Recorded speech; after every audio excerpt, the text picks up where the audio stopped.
সুপ্রিয় শ্রোতা, আসসালামু আলাইকুম। আমি আজকে কিছু গুরুত্বপূর্ণ কথাগুলো হচ্ছে যারা নতুন ফেসবুক আইডি খুলতেছেন এবং পেজ খুলতেছেন।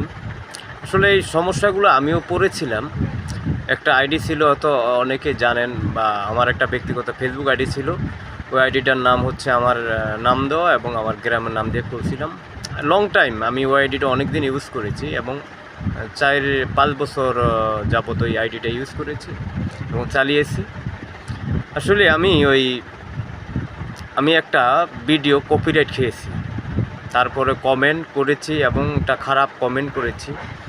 অবশ্যই আপনারা কোনো খারাপ কমেন্ট ফেসবুকে, বর্তমান ফেসবুক এমন একটি পজিশন এখানে এসে দাঁড়িয়েছে, আগে যা করছেন সেটা কোনো ব্যাপার না, সেটা আগেরটা আগে চলে গেছে। বর্তমানে কাউকে খারাপ কমেন্ট করা যাবে না এবং খারাপ আপনি কপিরাইট পারা কারো ভিডিও